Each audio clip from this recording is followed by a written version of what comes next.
Il y a quelques jours, j'annonçais pour la seconde fois sur Twitter que la chaîne YouTube se met en stand-by. Suite à cette annonce, j'ai reçu beaucoup de messages adorables de votre part et ça m'a fait un grand bien de lire que même si vous ne saviez pas la raison, vous étiez là. Si je fais cette vidéo, c'est pour vous parler de mon expérience avec YouTube, la vie privée et les réseaux sociaux.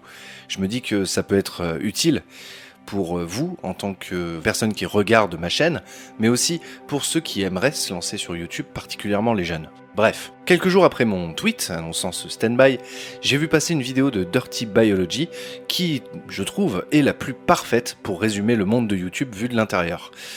Rassurez-vous, on va pas parler de burn-out, je suis pas en burn-out, hein. J'en suis pas là, vous inquiétez pas. Bref, ça fait 2 ans et demi que je tiens cette chaîne YouTube et je pense qu'il est bon de faire un point sur ma vision de cette chaîne, mais aussi de YouTube en général. YouTube m'a sauvé la vie. Ça m'a permis de me remettre d'un fort traumatisme personnel, ça m'a permis d'enfin trouver ma voie dans la vulgarisation en vidéo, et surtout, grâce à cette chaîne, j'ai trouvé un travail qui m'a sauvé d'un destin très incertain. Ça m'a fait vivre des expériences formidables, rencontrer des gens formidables et réaliser certains de mes plus grands rêves. Et puis il y a eu l'argent qui a financé des périples, du matériel, un décor, avec un soutien infaillible de votre part, certains d'entre vous étant là depuis le tout début. Hein, Geoffrey ? Il ne faut pas oublier pour autant que quand on fait le choix de se montrer, de montrer son visage, c'est qu'on accorde une certaine confiance dans son audience. Au travers de notre visage, vous pouvez déceler beaucoup de choses. Je n'ai pas eu peur de montrer le mien, et ce que l'on a tendance à oublier quand on est vidéaste sur une plateforme aussi visitée que YouTube, c'est qu'au-delà de nous regarder pour ce que nous faisons ou tentons de faire, certains nous regardent aussi pour qui nous sommes, ou plutôt qui ils pensent que l'on est. C'est pour cette raison que j'ai toujours essayé de garder une distance relative avec vous. Je comprends que si vous avez les mêmes passions que celles qui m'animent, vous pouvez penser que nous pourrions être de bons amis. C'est naturel de penser ça après tout, mais ça marche pas comme ça. Que nous le voulions ou non, plus l'audience grandit, plus on peut sentir qu'une certaine partie du public juge votre personnalité, en bien ou en mal, mais dans tous les cas, en se basant sur votre contenu et non sur qui vous êtes vraiment. C'est comparable dans une moindre mesure à ce que peuvent vivre, je sais pas moi, des acteurs, des musiciens ou des présentateurs de télé. Ça fait que parfois, en public, on va faire un peu plus attention à notre posture, à nos gestes, à nos actions. C'est pas de la paranoïa, hein, c'est juste qu'on prend conscience que désormais, le parfait inconnu qui est à côté de moi dans le métro, ça se trouve il me connaît et il me veut pas forcément du bien. En fait, là où je veux en venir, c'est que tous les jeunes qui veulent se lancer sur YouTube pour parler de leur passion et qui me demandent des conseils, vous devez être prudent, c'est tout. C'est une aventure géniale, mais c'est pas facile. Après tout, nous sommes tous des créateurs. Avec les moyens du bord et peu de budget, on peut faire une chaîne passionnante. Mais être un créateur, que ce soit votre activité principale ou non, ça demande des précautions et des sacrifices. Être vidéaste, surtout quand on commence à avoir une bonne communauté, ça demande tout d'abord à scinder votre vie privée de votre vie publique. En vidéo, j'apparais au naturel, mais je vais pas vous partager des détails de ma vie privée. Je vais pas vous dire où je réside, qui je fréquente, ou mon numéro de téléphone par exemple. Je vais cacher mes sentiments, cacher mes humeurs, cacher mes doutes. Ils appartiennent qu'à moi, ils sont accessibles qu'à mes proches, et à moi, c'est tout. Et ça devrait être la même chose pour tous les créateurs s'ils veulent se protéger. Car au-delà de la majorité des gens qui nous regardent et qui ont des intentions vraiment attentionnées envers nous, il y en a d'autres qui n'attendent juste qu'un faux pas.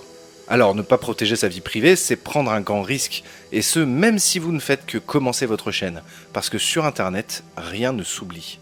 Personnellement, je pense pas avoir, comme on dit, des cadavres dans le placard, mais même si on est clean, on n'est pas à l'abri pour autant. Les partisans des théories du complot, les trolls, les communautés qui n'aiment pas le sujet que vous traitez en général, ou la façon dont vous le traitez, ils tenteront tout ce qu'ils peuvent pour vous descendre, que ce soit en commentaire YouTube ou sur les réseaux sociaux. Twitter en est une preuve des plus parlantes. Un tweet pris en dehors de son contexte ou une phrase qui a plusieurs sens, et c'est la boîte de Pandore qui s'ouvre. Jusque-là, personnellement, j'ai pas mal été épargné, mais on n'est jamais à l'abri. Que vous fassiez une chaîne de tutos de cuisine, de prank ou de vulgarisation scientifique, vous aurez toujours des gens qui vous verront comme des ennemis à abattre, parce que vous êtes une femme, parce que vous avez une cicatrice sur la joue, ou parce que vous êtes en surpoids. C'est Internet, avec tous les mauvais côtés que ça comporte. Si en plus vous êtes un tant soit peu connu, alors là c'est juste pire. Si je vous dis tout ça, c'est que j'en ai vu assez dans ma vie pour encaisser ce genre de drama et de troll en tout genre. Mais pour les jeunes qui regarderaient cette vidéo, qui sont encore à un âge où les relations sociales peuvent parfois être cruelles, notamment au collège ou au lycée, il faut faire très attention. Dès le départ, j'ai toujours voulu être parfaitement transparent avec les gens qui me suivent, c'est-à-dire vous en fait. J'ai essayé d'être le plus honnête et le plus naturel possible, mais tout en gardant une tranchée en fait entre vous et ma vie privée. En ce moment, ma vie privée me rattrape. Je vous l'ai dit, nous ne sommes que des créateurs. Et comme des blogueurs ou des écrivains, nous aussi on peut avoir des périodes où on n'arrive pas à écrire. Le syndrome de la page blanche. C'est pas une question de motivation, mais c'est une question d'esprit créatif qui est remplacé par d'autres choses de notre vie privée qui nous occupent ou nous préoccupent l'esprit. C'est tout à fait humain. Dans ces moments, on pourrait ressentir le besoin d'expliquer à son audience les raisons pour lesquelles plus rien n'est publié. Mais il faut surtout pas. Parce que ça, c'est notre vie privée. Pourtant, on est tenté par esprit de transparence. On se sent redevable de ce que la chaîne elle est devenue et on ressent le besoin de justifier son absence, comme on justifie son absence à des patrons ou à des profs. C'est pour ça qu'il faut surtout pas nous prendre pour vos employés. Certains d'entre vous nous rémunèrent, mais vous rémunérez notre esprit créatif et notre liberté de ton et de parole sur les sujets qui vous intéressent. C'est peut-être ce qui fait que d'ailleurs beaucoup d'entre vous préfèrent les vidéastes de YouTube à leur équivalent à la télévision. L'autre différence entre eux et nous, c'est la taille de l'équipe, le budget et le temps passé. Certains d'entre nous, moi y compris, ont un emploi à plein temps en parallèle. On donne une grande part de notre vie à YouTube parce qu'on aime ça. Et si on n'aime pas, on arrête. Et on ne peut pas se forcer. Si on se force, si on se met à faire ça par appât du gain, qui soit dit en passant, c'est pas un paradis du tout, ça se voit en fait si on se force. Et c'est pas honnête.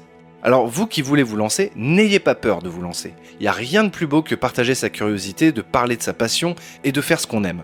Ça peut être une opportunité de faire des choses incroyables, rencontrer des gens formidables et vous épanouir. Vraiment. Et vous, chers spectateurs, qui pour la plupart êtes toujours là pour nous aider dans cette création perpétuelle, n'oubliez pas que derrière ces visages qui vous regardent au travers de la caméra, il y a des humains, très exactement comme vous, avec leur sensibilité, leur vie de tous les jours, leur joie, leur tristesse, leurs projets de vie et leurs rêves. Les vidéos reprendront quand je le pourrai, parce que j'aime partager mes passions avec vous et que je travaille dur pour m'améliorer. Je vous dis donc à très bientôt, et n'oubliez pas, vous, moi, nous ne sommes que des humains, des enfants de l'univers.